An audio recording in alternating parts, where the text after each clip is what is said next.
Well, hola people, konnichiwa, begini bersama Salvian di channelnya Kudetek.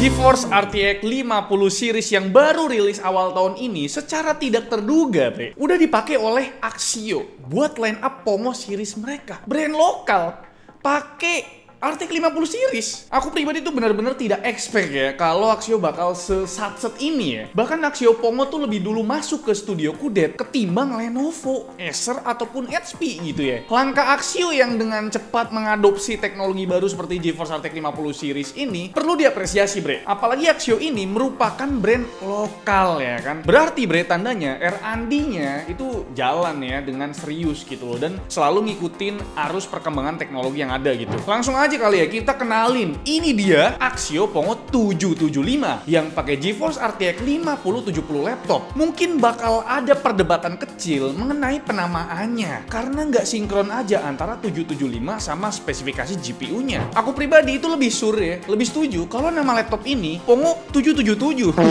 Makin absurd sih ya. Yaudahlah, 775 udah paling masuk akal kayaknya ya. Nah, kalau kalian sendiri ada saran nggak nama yang cocok buat laptop ini, bre? Nah ya, for fun aja lah, nggak bakalan ngerubah apa-apa kok. Kabar baiknya, bre, laptop ini bakal dihargain 20.500.000 rupiah buat yang varian DOS dan 20.800.000 rupiah buat yang udah teraktivasi Windows 11. Nah, aku yakin brand lain itu bakal pusing berat yang ngelihat harga Pongo 775 ini. Kung harga pasaran laptop yang pakai RTX 4070 aja itu di atas 20 jutaan. Mau dihargain berapa coba ya laptop kompetitor yang pakai RTX 5070 kayak gini? Pusing 7 keliling, 77 keliling.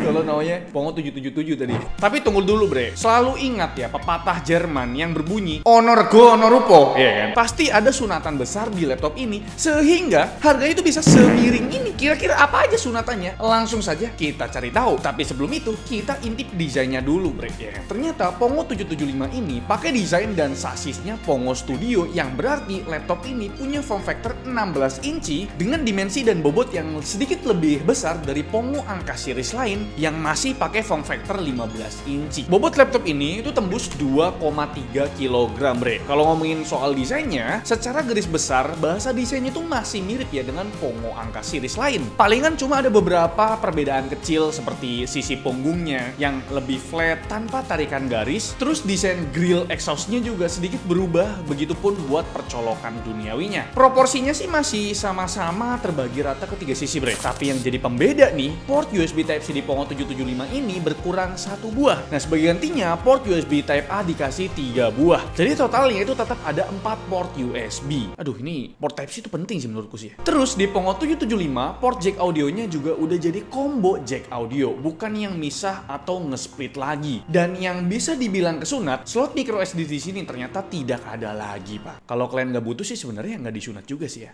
Kalau buat layarnya tentu aja berubah karena memang Pongo 775 ini udah pakai form factor 16 inci. Bezel bawah layar laptop ini semakin tipis dan bikin aspek rasionya jadi 16:10. Spesifikasi layar di sini udah cukup mewah walau belum pakai panel OLED, bre. Punya resolusi QHD+ 2560x1600p dan 180Hz refresh rate. Buat kualitas panelnya tentu aja ya masih sangat bisa diandalkan buat kebutuhan productivity, bre. Dengan 99% coverage gamut sRGB dan keakuratan warnanya di angka 1 delta E. Dan maksimum brightness-nya juga cukup terang karena mendekati 500 nits dengan rasio kontras khas panel IPS di 1:1150. Dan for your information, hinge atau engselnya di sini masih belum bisa dibuka rata 180 derajat. Jadi cuma mentok segini nih. Jadi hati-hati kalau yang punya anak kecil ya atau punya ponakan yang nakal banget gitu ya. Itu suruh pergi aja gitu ya. Dan soal keyboard sama touchpad-nya itu masih sama aja dan gak ada komplain sejauh ini, bre. Tombol powernya jelas terpisah ya kan. Backlit single colornya bisa digonta-ganti warnanya via control center software bawaan dari Pongo series ini. Dan punya area touchpad yang terbilang cukup luas lah, tapi nggak gede banget juga gitu. Nah, sekarang kita lanjut bahas utilitas pendukung di laptop ini, bre. Pertama, buat webcamnya. Tentu udah sangat proper buat kebutuhan meeting online atau apapun itu ya, karena udah bisa ngerekam video up to 1080p 30fps dan udah dilengkapi privacy shutter di sini. Kalau buat speakernya, powernya sih udah lebih gede dari Pongo angka series lainnya, tapi emang buat sound quality-nya ya masih biasa aja, bre. Dan berikut buat sampel webcam sekalian sama speakernya. Ini adalah perekaman dari webcamnya Axio Pongo 775 dengan resolusi 1080p 30 fps dengan cahaya ruangan yang cukup. Gimana menurut kalian? Untuk suaranya lumayan terdengar jelas dan ada privacy shutter. Mati. Gimana menurut kalian semua?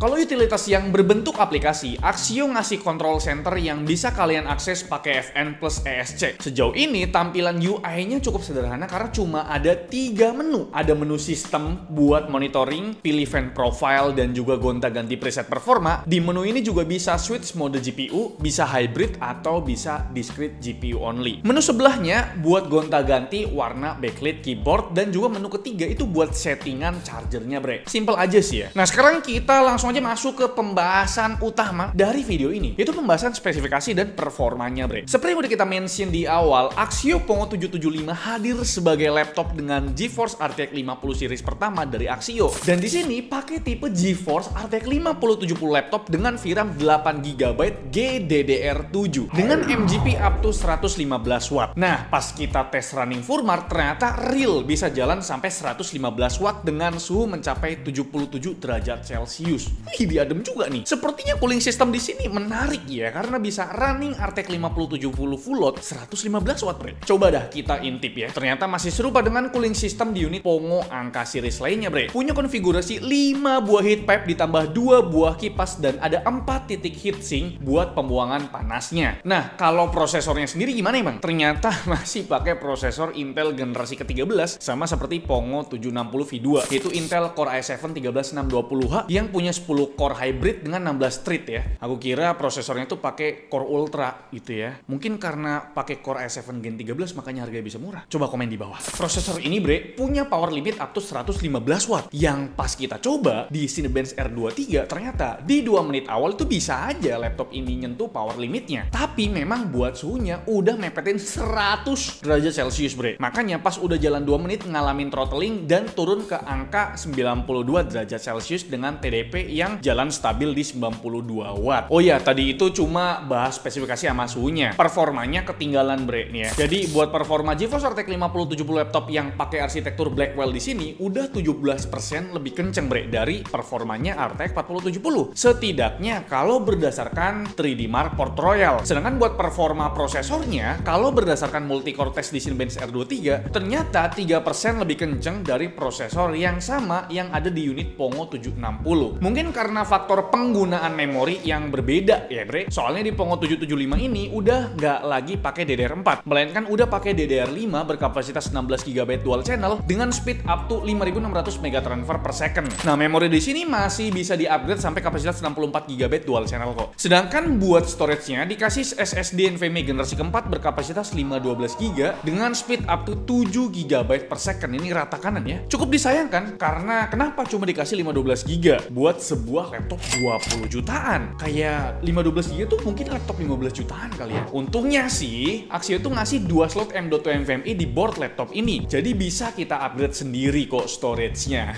Kalau buat baterainya malahan punya kapasitas yang lebih kecil ya dari Pongo angka series lainnya. Di sini cuma berkapasitas 53,35 watt hours yang baterai life-nya cuma tahan sekitar 3-4 jam aja. Sedangkan adapter chargernya masih sama ratingnya di 180 watt. Ini kekecilan, bre, mengingat kombinasi TDP prosesor dan TGP VGA-nya kalau jalan full load bisa sampai 230 watt. Berarti bisa dipastikan kalau laptop ini nggak bakal bisa mengeluarkan seluruh potensi performanya. Ya kalau dilihat dari suhunya tadi, si prosesornya sih memang kena throttling dan turun ke 90 derajat Celcius dan TDP-nya nggak jalan full load juga sih ya. Sekarang kita lanjut ke pembahasan performa buat produktivitas. Tentu ya laptop ini udah ngebut banget buat kerjaan berbasis AI karena punya 144 unit Tensor Core core dengan kemampuan komputasi AI up to 798 TOPS. Kita contohkannya aja ya buat generate text di LM Studio pakai model DeepSeek lama 8 billion. Hasilnya bisa dapet hampir 60 token per second. Terus kita juga ada tes buat generate image di aplikasi Amuse pakai model Dream Shaper Lighting. Hasilnya bisa generate satu image dalam waktu 4 detik aja. Selain itu, kita ada tes buat 3D rendering ya dengan fitur andalan berupa Nvidia Optic Render. Ngerender scene barbershop itu bisa 2 kali lebih cepat kalau dibandingkan Nvidia CUDA Render Bre. Kita juga lakukan tes rendering video di Premiere Pro 2025. Tentu ya konten 4K bisa dilibas dengan mudah pakai laptop ini. Preview di set full tanpa delay yang berarti. Render time video 4K berdurasi 10 menit itu cuma perlu